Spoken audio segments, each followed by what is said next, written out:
Welcome to the Filmistines, the podcast where we discuss all things movies. Join us as we dive deep into the latest releases, revisit classic films, and explore the art of cinema. Whether you're a film fanatic or just love a good flick, we've got you covered. From Hollywood blockbusters to indie gems, we'll be breaking down the storytelling, cinematography, and everything in between. So grab some popcorn, sit back, and get ready for some cinematic magic. If you like what you hear, please consider subscribing to our Patreon at patreon.com/filmistines. We offer tiers at the $1, $5, and $20 level, where the $20 tier grants the ability to request films for future episodes. This is the Filmistines, where movies are more than just entertainment, they're an experience. They're an experience. All around you. And welcome back to another episode of the Filmistines, the fastest growing podcast in the world. Whoa. Yep. I don't know how. Our world? Yep. Whoa. This world. This world. It's just how it is. That's how it has been for the last several weeks. I'm joined today, as always, by my friend who just picked up a blade friend. No! Alright. I'll take it. Okay. I guess I'll take it. Okay. Today we are talking about the legendary 2017 Denis Villeneuve movie, Blade Runner 2049. 9. Is it legendary? Well, the internet thinks it's legendary. Yeah, it's overrated. Blade Runner 1, the first one and this one are extremely overrated films.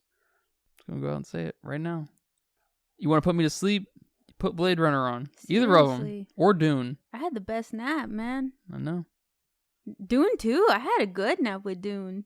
It was like I was in school all over again watching this movie, No, Blade Runner. I didn't nap in school. It was like I was in church. No, I didn't go to church. It was like I was in... I don't know. I don't nap. At your mom's friend's house when you're bored as shit. Yeah, there you go. You just get sleepy. This movie it's probably, I will give it this, it's probably the best exercise of mood and aesthetic, right? Yeah. To see how much of a mood, how much a style can carry you through a film. It's not carrying me through almost 3 hours. I don't think any film can carry me through 3 hours. No aesthetic is going to do that. No soundtrack is going to do that. No mood. I don't care how much Ryan Gosling is in it. I like him, but I need a little more. At least make this movie half in length if that's what you're gonna give me. Like Drive. I love Drive. It's very similar in mood, but it's only like an hour and some, like 40 minutes, so 50 maybe. It's not almost 3 hours. How long was no, I think that was 2 hours. How long was Guardians 3? It was like 2.5. 2.5? Almost, not quite. I didn't even feel those. I didn't feel that. But that's not almost 3 hours. That's still a whole nother 30 minutes. So a lot happens though in Guardians. Yeah. How many things happen in this movie, Blade Runner 2041? Like 2 things. Maybe 3. This is I'm not a Christopher Nolan defender by any stretch, but this is what I feel like people mean when they say Christopher Nolan films are pretentious. This movie is all it's all talk and no walk, minus there is no talking either. You know, there's nothing in this movie. There's absolutely nothing going on. Yeah. I don't know what to say. I mean, I did fall asleep.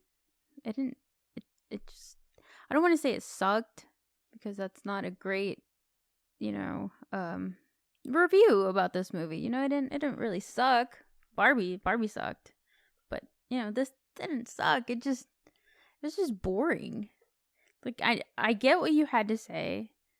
And when you told me the other day it was based off of Do Androids Dream of Electric Sheep, I was pretty excited because that's up there on my favorite science fiction books. But, I guess knowing that makes me appreciate what they were trying to do here a little bit more. But they didn't do it right. They were missing a lot of things. The dialogue, for sure. The pacing, oh my god, yes. You could have knocked out half of that. The first hour, really, when things, nothing was really picking up. until maybe we hit an hour, and then things started picking up, and then I was like, okay, all right, you're not boring me now. I'm mildly interested. I don't know. Everyone talks about how good it looks, but it just looked okay to me. I don't know what was supposed to look so good. You know, maybe some of the like city elements, those look pretty cool, I guess. And when we see Joy being advertised, that was pretty cool. But okay, that was like 10 minutes of the film, maybe. Yeah. Well, people are also referring to the big sweeping landscapes of everything. Just basically the cinematography / CG that's kind of going on here, and it looks cool, but it doesn't. It's just a bunch of cool stills. Like if you paused, it's true. If you pause this movie at any second, it's gonna be a beautiful shot. But for what? What does it add up to? Movie posters? You know, we just have this somewhat, conflicted, brooding Ryan Gosling thinking, you know what? Maybe I'm human, or maybe I'm this hybrid thing, this weird hybrid thing, for 75% of the movie, and then we just get that ripped out of us by this random ass motherfucker we saw at the upgrade station. It's just like, all right, that's where we went with that. She's basically like, honey, no, we all think we're her, but we're not. Like, no, bitch. Like, no, that doesn't even make sense. Like, they're close to the same age. They have the same memory. They were like, their DNA was replicated, right? We saw that when he compares their DNA, and one's a girl and one's a boy. And we're like, wait, are there twins involved here? But no, one was just his, and that's what they used to make him.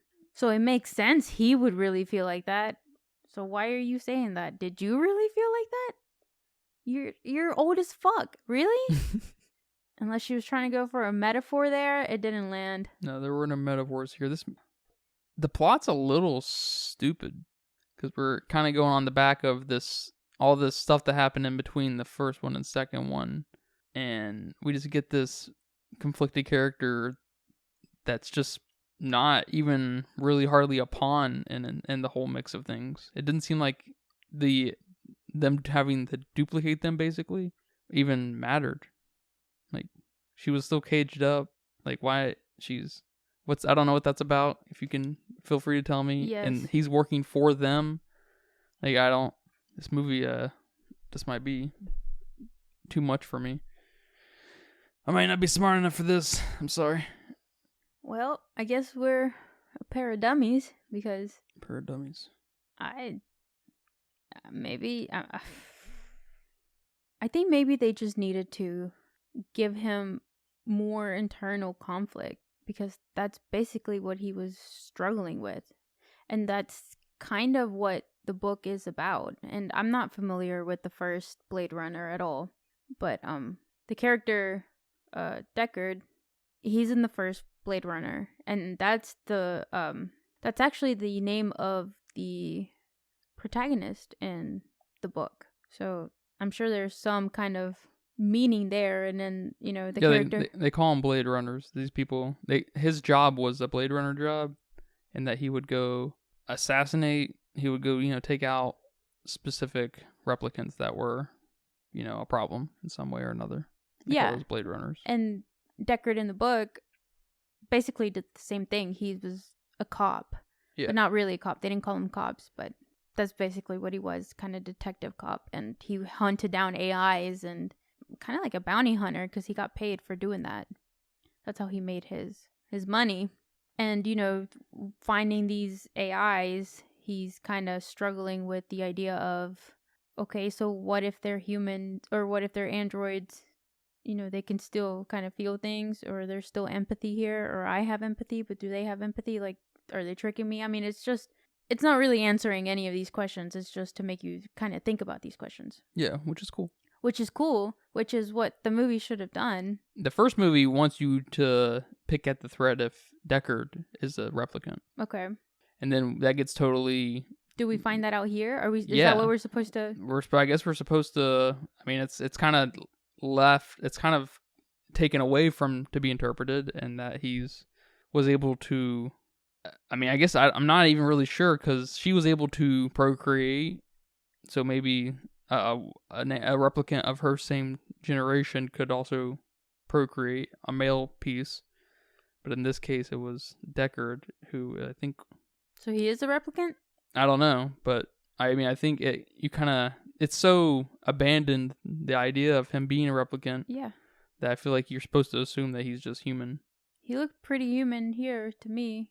Nothing really stood out. I guess maybe just him surviving. Yeah, I don't know if they age like that, if they age at all. I don't know about that, because he definitely aged. Yeah. So maybe that's a sign. But I got the feeling that he was actually human, and that would be kind of the first component to be able to procreate with a replicant. Yeah, that would make sense. Yeah, I mean that's the problem with people trying to make, I guess, directors trying to make films based off of sci-fi books, because sci-fi books they're not here to tell a story. They are, but they're not. You know, like you have your big dog sci-fi books, which I think this is one of them. I would consider this one of them. And, at least influential. It may not be like Dune kind of commercial success, but yeah. Yeah. War of the Worlds, Mm-hmm. Those kinds of books. And then you have your more like kiddish, kind of kiddish, I guess, like Ender's Game. Maybe put Dune in there. I don't know. Not kiddish. Kiddish is not the right word. Maybe just more. Yeah, I don't know. Ender's Game, the movie comes off very young adult. Young. Yeah. It comes off really like 8-9-year-old kind of. That's what you'd expect to watch the movie. But I'm not. Yeah, I don't know about the book. Dune, I would say it kind of fits the Tolkien bill a little more. Yeah. Whatever age demographic you think that is. Yeah. See, I don't know. I don't. My age demographics for reading is all fucked up because I don't know who reads. So who's reading these books? Tell me.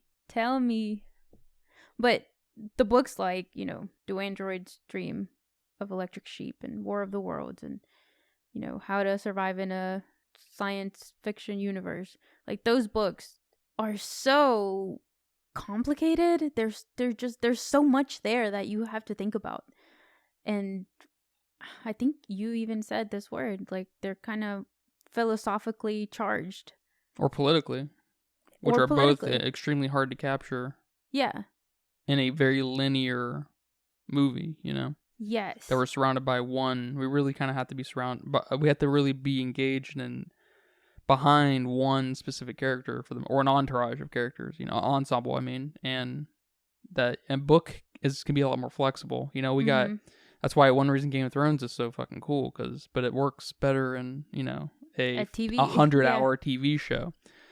So, yeah, it's a challenging thing, and I know we've talked about before with when you have these more complicated books, really just any book of worth any weight, right? Worth anything of substance, any substance, you have to and to make a movie kind of inspired by it or adapted by it, you kind of need to run with a very specific vision thread in mind. Like in The Shining, we run with.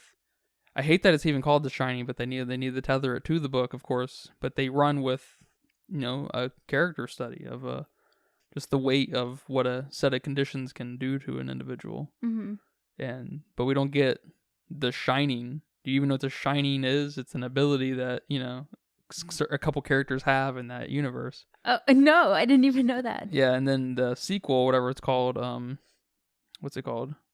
Oh, the sequel, Dr. Sleep, is. The movie gets kind of into it in a proper way, what you'd expect.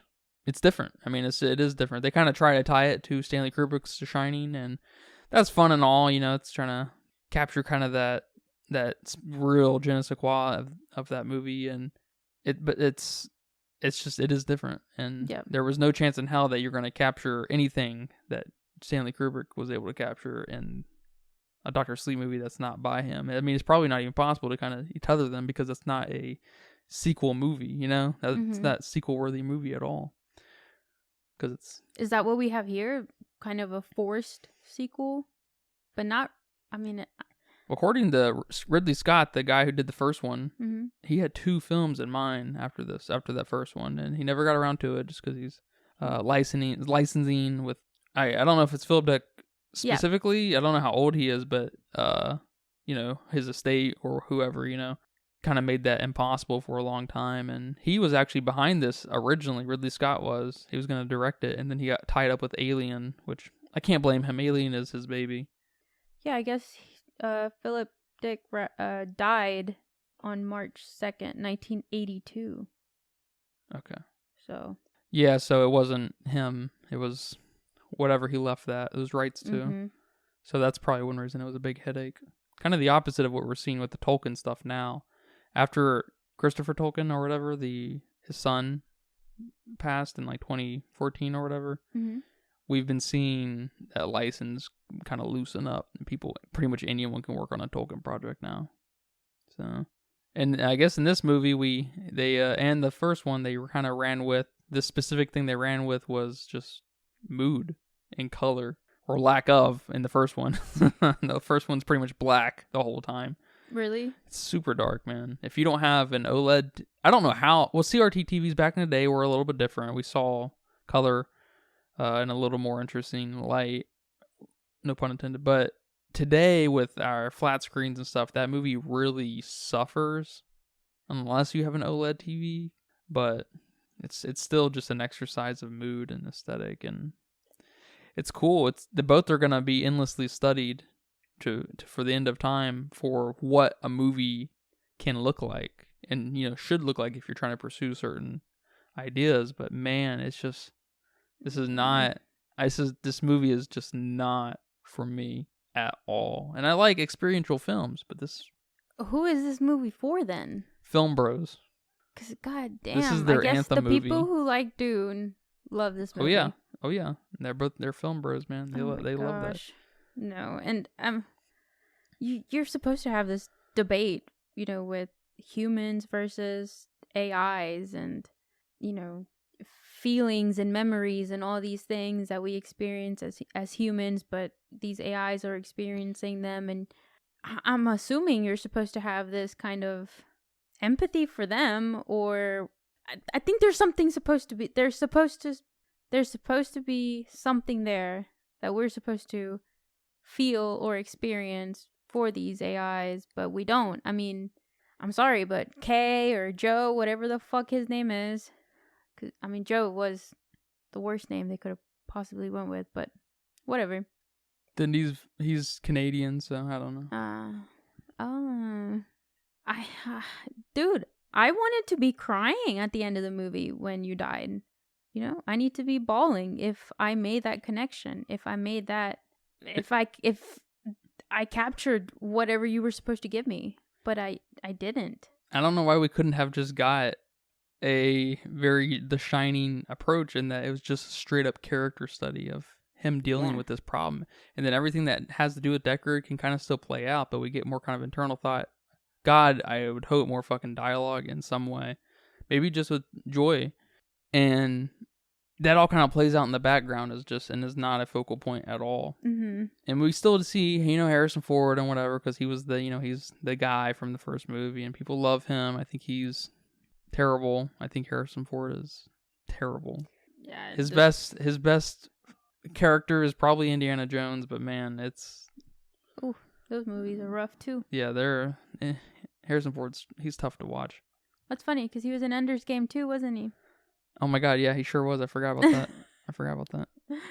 Yeah, I could have seen a character study here that would have been really interesting, but it would have taken the spectacle that we got out of the spotlight, the scenery, the CG and the sweeping landscapes of stuff, and the top-down views of crazy stuff, and of crazy crazy CG. It's the best looking movie out there. It really is. But it's not. No, it's not. That and Dune, but they're both so fucking boring. What's the best looking film? Best looking film, just what comes to mind right now is Detective Pikachu. Boom, said it. Just dropping it right there. Maybe I'll regret this a few episodes later, but right now, the feathers on fucking Psyduck look so much better than anything in this film. Damn. Just saying. But I guess they try to not give us so much dialogue from Kay because they want us to, you know, they want us to kind of be there for the game of is he or is he not that child. Yeah, so I get that, but I get that too. But then we had the character to help flesh him out with him for a third of the movie that didn't really do much. It did help. She did help a little bit. Joy, of course, right? yeah. But she just wasn't. I don't even know if she fleshed him out really at all. She did kind of pick at him and kind of bring him to reality a little bit, but she would have been that answer, and she could have been real philosophical or however we need her to be, and we could have gotten, just a great kind of body language performance out of Ryan Gosling.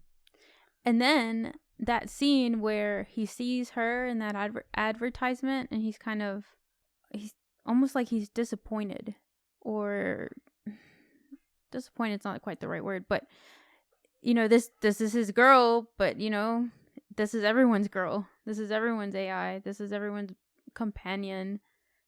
If we would have had something like what you just described and then had this scene, it would have felt even worse. Like we would have felt like we would have felt sorry for him. We would have felt bad for him. Yeah. It would have just been, I would have liked it one way or the other regardless, but they probably felt like it would have been too similar to the movie Her with Joaquin Phoenix, Spike Jonze movie. Yeah. So maybe they were trying to also a super fucking clean movie, man. That's got some good CG, nice aesthetic. Yeah, I remember watching that, but I don't even know if I finished it. That's one of my favorite movies. Yeah, I think you made me watch that, but I probably fell asleep. I mean, there's so many good movies out there that are kind of similar in concept, so it's okay to do what they did. Just do it different, do it better. Do it different and better, not do it different or better. Because you definitely did it different. Yeah, just better. My favorite part, the only part that really I liked as far as watching, that was kind of engaging and fun. Like fun as far as performances and stuff, was when he came across Morgan from The Walking Dead. Mm-hmm.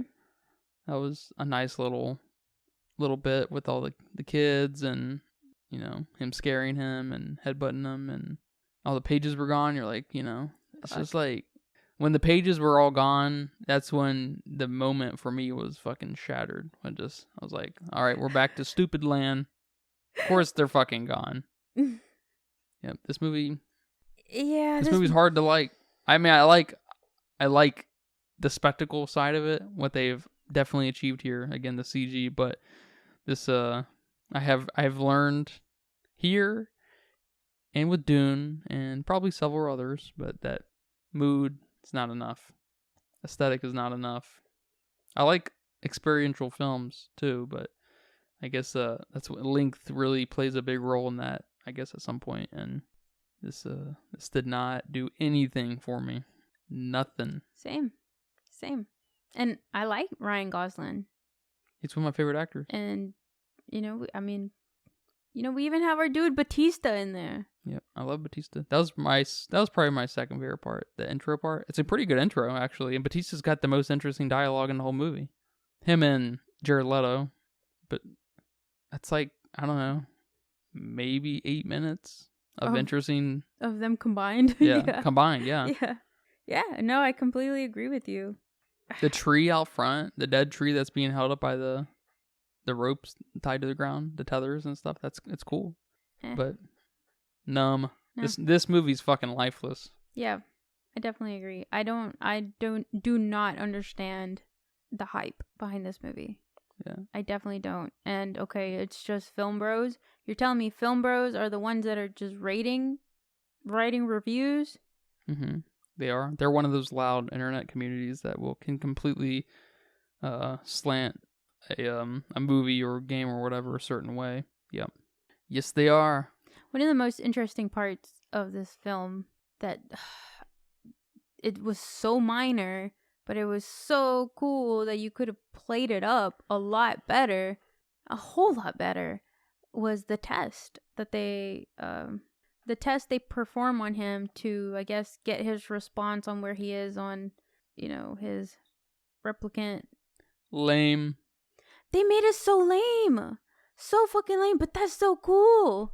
You're fucking testing somebody. That's when man, don't get me started. That is when we flex Ryan Gosling's just the most nuanced levels of performing, you know? Yes. We could have gotten some really cool stuff out of that, but we're just like cut back and forth and it's just him repeating the words and stuff. It's just like, what is even going on? We're missing what they're seeing. We're not even getting a good representation of what they're looking at when they're studying him. You know, we could study him too. You know, like we get a couple pauses in there and stuff and everything, and then he walks in that room with that headquarter lady or whatever, the boss, the chief. She's like, you failed with flying colors. And we're just like, he did? Did he? Yeah. We weren't getting that feeling at all. You know, he paused a couple times stuff, but he also paused the first time he went through. Yes. So it's like, okay, all right. Like, oh my god, that was the coolest idea you had here, or one of the coolest concepts you had here that you just fucking dropped the ball on. And then when that lady with the replicant lady with the Love with the fucking stupid ass bangs. Her bangs are way too short. Oh my god. Girl, you're a replicant. You should be perfect in some way. Get that hair fixed. But their whole interaction, so bad. So fucking bad. I couldn't believe it. I was like, this is not happening in this movie. This movie's way too highly produced. Yeah, I was reading somewhere that they were going to make Kay afraid of water. But then they just decided to drop that idea because, they already had so much other concepts here. They didn't want to add something else. I'm like, that would have been cooler. That would have at least made the ending scene cooler. Yeah, it would have made it something, man. The end scene sucked. I could not believe. I was like, is this is how we're wrapping up their little conflict, the girl with the bangs and Ryan Gosling's character? This is it? And how we're saving Harrison Ford? This is it? Yep. I was just like, I can't believe it. And it's so dark, and you're just like, what is... Like, yeah. And it's happening so slow. Like, the ship's kind of going into the water real slowly and stuff, and the fighting, of course, is... Nah, man, you want to make fun of someone? I know people were making fun of James Gunn, apparently, about his fight sequences. You want to make fun of someone's fight sequences? Oh my god, this... it's only 1v1. It's not the craziest fight, right? But this... And then Dune's fight sequences are so bad. That early fight sequence where I think it's like the earliest fight sequence in Dune. It's just... I don't remember anything about that movie except sand. It's so bad. Hey, the sand is beautiful. The sand is beautiful. The worm is beautiful too. I'll give him that. The ships, there's a lot of beautiful things, but that is... If I want to see beautiful things, I can just look outside, man. We live in a beautiful world. All right. I can whip out any fucking video game. There's every world in a video game's beautiful today. You know what I mean? If I want a beautiful world, I just ask a AI to paint me a beautiful world. That's not enough.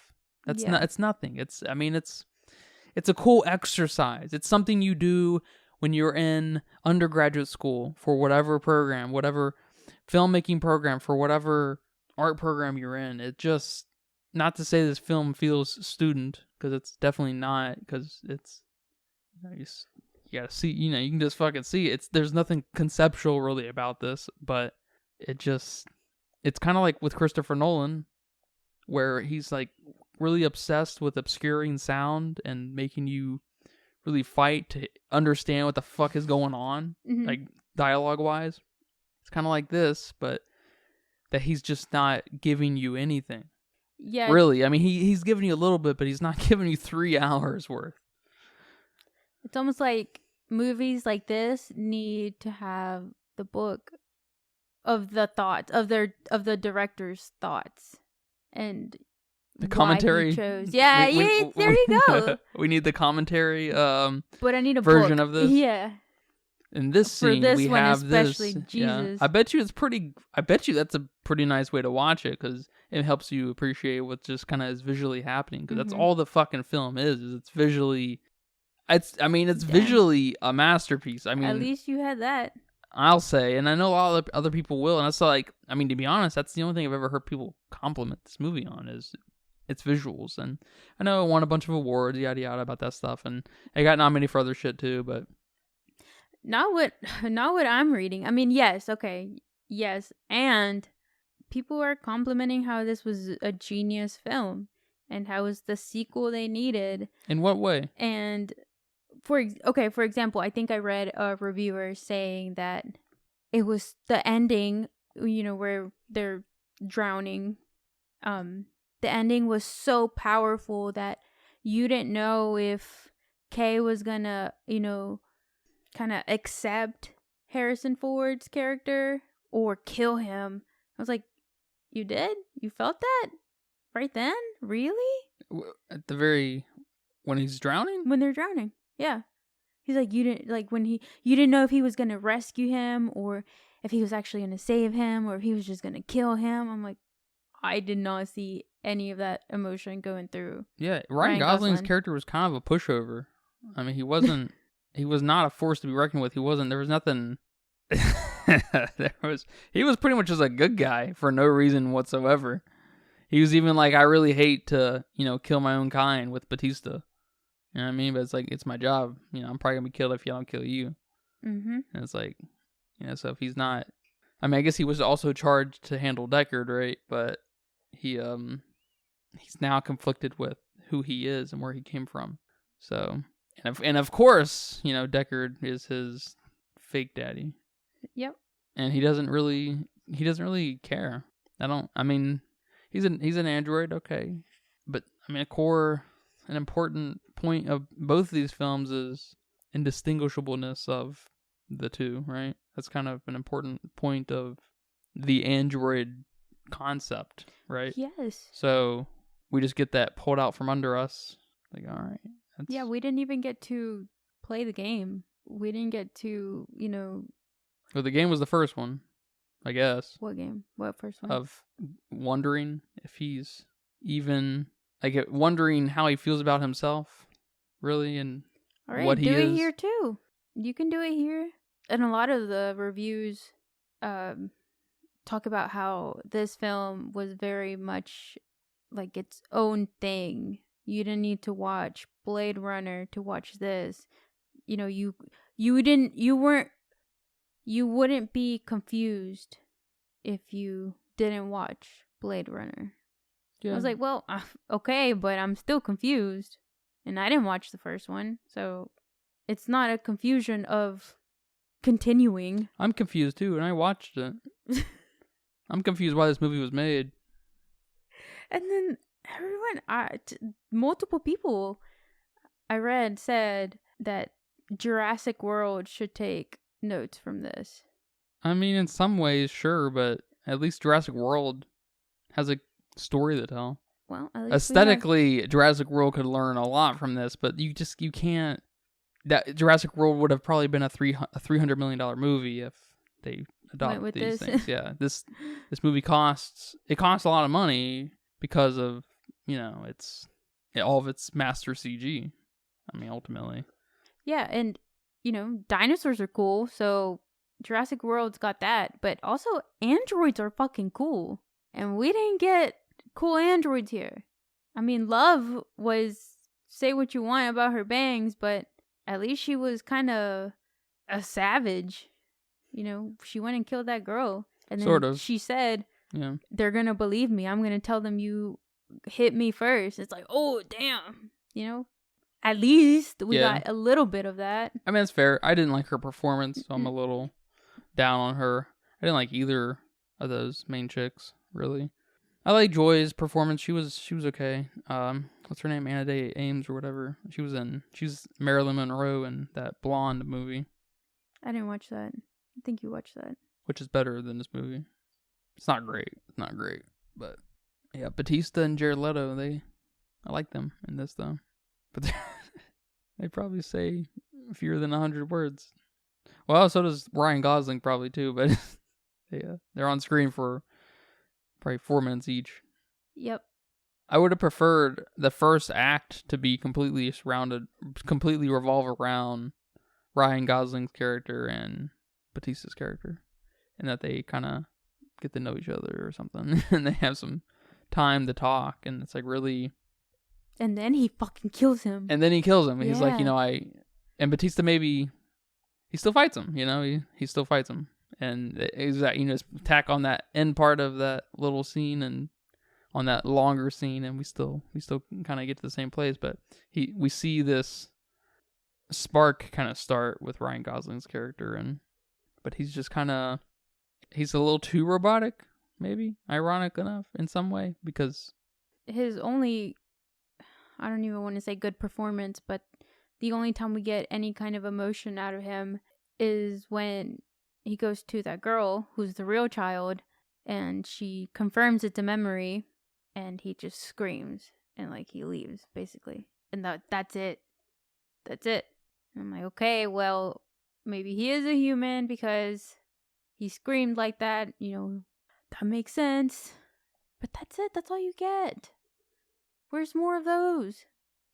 And also the story with the girl. I mean, I think you said it earlier, but that makes no sense. Who kept her there? Who is she? Who? Yeah. Why is she? Like, what the fuck? Why does she get to be the child? Like, I don't know.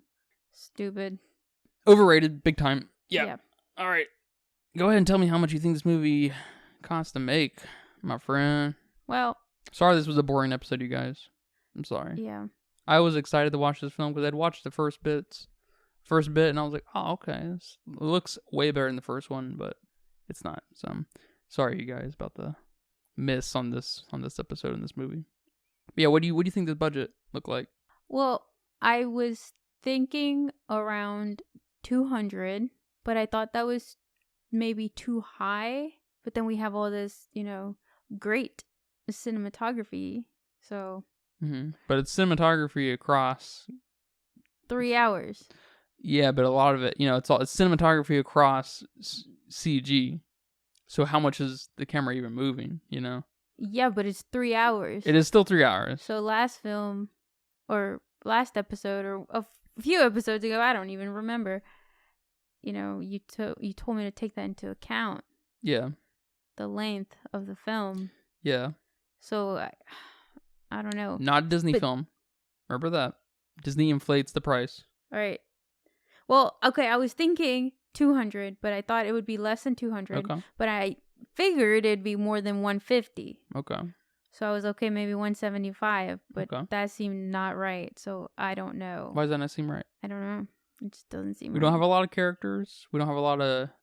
But you said that doesn't matter. Yeah, but we don't have, them getting all fixed up in costumes. There's nothing going like on here. Yeah. There is one part early in the movie where we see some of the city, and it feels very lived in and breathed in, Mm-hmm. and I did like that bit a little bit. I can't remember what point that was, but that's probably actually the most dynamic. I think when he's walking through some of the streets and stuff, it's like, yeah, pretty interesting kind of scenery and stuff. Yep. But yeah, that's about it. I'm gonna have a hard time finding anything else. But you're on. I think you're. With 175? Yeah, you want to lock that in? Can I say 175 to 200? No, that's I don't know. No, okay, you got it. All right, 175. 175. So on here it says the budget is between 150 and 185. Oh, so that's pretty close. Yeah, you're probably. I don't know why there's like a big range like that. They don't know how much they spent. They don't know how much they spent. They're like shit. So when I see stuff like that, I always think the top half. Okay. Yeah, I always think the top half. I think in those scenarios. So I think you're in there. You're I'm in. assuming You're it in the made pocket. money. You're in the pocket. No, this movie was a huge bust. Just like the first one was. I think the first one was. You have to. I don't give a fuck to even look into that. But people are saying this movie was a huge bust. This movie lost millions and millions and millions of dollars, tens of millions of dollars. I probably lost somewhere around $150 million. And it's funny because it won a couple Oscars and has all these accolades and stuff and all this big fandom. Saying yeah. This was the best movie of 2017, which Yep. that's a fucking lie right there. I have pulled up all the movies in 2017. Go ahead and tell me a couple. All right, you ready for this? First of all, Beauty and the Beast, the remake. So, okay. Okay. You have War of the Planet of the Apes, or what? Yeah. Okay. Come on, that one's awesome. John Wick 2, Guardians 2, And then Okay. this is your favorite movie of 2017? A ghost story? There you go. Oh, I love a ghost story, and I love the film. I mean, there's, some Bobo ones like Jumanji and Logan. Jumanji's better than this. Yeah, so this movie ended up making about $267 million. So, Damn. big bust. Big bust. I'm so sorry. I will say Denis Villeneuve is probably not a super expensive director, but Roger Deakins is probably the most expensive DP, and he's the guy. He was the camera guy on this. Well, so there were, that it's. I know we'll never know, but the budget doesn't always include the DP, but sometimes it does. But I think it depends on the caliber of the DP. So that's hard to know. And then of course Ryan Gosling, he probably made more than fucking the needed. Yeah, but you said that didn't count in the budget, right? No, I'm just thinking to make money. Oh, to make money. This movie probably needed to make this. When you get into the multi-$100 million world of monies, actors are not getting paid $50 million very often for a project. That's pretty rare. So you can't do the multiply by 3 thing so easily, because normally rule of thumb is to multiply the budget by 3 for production, your producers, actors, director, and then marketing. Uh-huh. So those are the 3 things. But when your movie costs $200 million to make, you're not spending $200 million in advertising. That's not happening. Yeah. And then on top of that, your producers are probably also not making, or are all not expecting to make $200 million off of it. They're not, you know what I mean? Yeah. Of course, when it makes $600 million, they're like, oh yeah, we made a lot of money off of this. They're gonna take everything they can. Of course, that's part of the problem that's going on today, right, with the strike. But yeah, this movie probably needed to sit around, I would imagine, $350 million to $400 to make money. So. Damn, that sucks. Yeah, so I mean, it definitely, without a shadow of a doubt, did not make money. We will not see a Blade Runner for a long time. That sucks probably. To get so many positive reviews and all these people claiming to have been their favorite movie of the year and awards and whatnot, but you didn't make shit. You guys didn't go see it. Obviously, it's like how people talk about like Zelda Ocarina of Time or Majora's Mask, and like kind of Zelda during the Nintendo 64 GameCube era. It's like, and pretty much any GameCube game, it's like, you like Thousand Year Door or whatever, and Pokemon Coliseum. It's like, no, you don't. You didn't play that. No one did. You weren't there. Especially if you weren't fucking alive. You definitely didn't play it. Yep. No one. That's exactly what it's like. Yeah, that's what's happening here. No one went to go see this movie. That is unfortunate, because as much as I don't like this movie, it's, it fits, people, I'm happy that people do like it, but it kind of fits the bill with Barbie. I like Barbie a little more than this movie for different reasons. I don't. I should say I like them probably about the same, but I like them for different reasons. That's what I should say. They're kind of on the same level, though. Okay. They're on the same level. Okay. Because aesthetically, man, it cannot be overstated that Blade Runner is on its own level, but it's just an exercise of CG and aesthetic. I don't see it. And you don't see it? My maybe eye's not there, maybe. Yeah, it's hard. It's also hard, I think, especially if your eye isn't there, because it's so fucking dark so many places. It's just like, why? It doesn't even matter if it's beautifully rendered, It's just because I'll say that about Dune. I'll agree to that about Dune. Dune's I a can see it in beautiful-ass Dune. movie. It's so beautiful. Yeah. But not this one, man. Maybe that nap was too good. I don't That know. was too good. Yeah, no one. Yeah, that's unfortunate, because I was gonna say I want movies like this and Barbie, and I want these kinds of movies to succeed so we can see the dethroning of fucking Marvel and stupid shit like this, so we can have other movies kind of float to the top and proliferate newer, different ideas. And not this. I don't want to say the Marvel's same stuff over and over again, but just not superhero shit. Not that I have anything against superheroes, but it's just, I don't know. Sounds like it now. But I'm glad all I'm to gonna see. say is, out of the last 3-4 movies we watched. Guardians 3 was the Guardians best. is the best movie we've seen in like a month, no doubt. So, But I'm also happy to see things like Fast and Furious, kind of bubble up there. Mario, of course, right? And the new Spider-Man. wait, of you course, want to too. see Fast and Furious up there? I'm happy to see it up there because it's it's something different. But I don't know if we're ever gonna see the new Fast and Furious movie. I don't know. I haven't been studying film that long, but maybe it's a little overstated how the top is just dominated by Marvel. Maybe it's a little overstated, too. I don't know. And I mean, I think it's already been Taken over? taken over. I think it's falling at least. It's definitely falling. I think we we're... did see we did see the trailer for Blue Beetle when we went to go see Barbie. Well, it's a DC film, so... But that's a DC film. A little bit different. But, is it superheroes or is it Marvel? Oh, it's Marvel because DC's just I can't even see them way down there. They're so far down there. Who? DC who? I want to see the new Flash movie though because of all the legalities they're kind of facing right now. Apparently, they used a bunch of old actors that played old Flashes and old Batmans and Supermans and stuff without their consent, and they not only used them but they generated their likeness with AI, and so and that's a concern with the strike right now is through voice and likeness.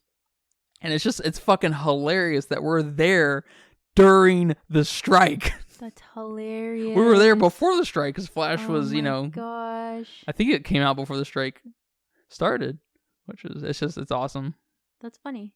I want to see Blue Beetle because George Lopez is in it. Yeah, I want to see Blue Beetle because of George Lopez too. That's I do. My boy. Forgot about him being in that. I didn't. You said you saw him or heard him or whatever. No, I heard him. I kind of saw, and I forgot my glasses when we went to the movie. I'll have to rewatch that trailer. But, I kind of saw, a Mexican looking guy and then the voice. That's his voice. That's his voice. It is. I can't believe I didn't notice. That's crazy. But it was only like a split second, so that makes sense. All right. Well, thank you for watching this film with me. Thank you for giving me a pretty good nap. Thank you guys for listening to this episode. I'm sorry, the next episode will be... I don't know if it'll be better because we're in the middle of that movie right now. But it will definitely be better. Oh, okay. At least from my point of view. Okay. It is or was. I don't know. We'll see. We'll see how it ends. One of the most anticipated movies. That's craziness. So. Good for you. Thank you. Good for you. All right, guys. Take care. Bye-bye. Bye-bye. And that's a wrap for today's episode of the Filmistines. Thanks for tuning in and joining us on our cinematic journey. We hope you enjoyed our discussion and gained some new insights and perspectives on the world of movies. Don't forget to subscribe to our podcast on your favorite platform, especially Patreon at patreon.com/Filmistines. Mm-hmm. And follow us on social media for more film-related content. We love hearing from our listeners, so if you have any feedback, suggestions, movie recommendations, or book recommendations, please feel free to reach out to us. Until next time, keep watching and keep loving the magic of movies. This is the Filmistines, signing off.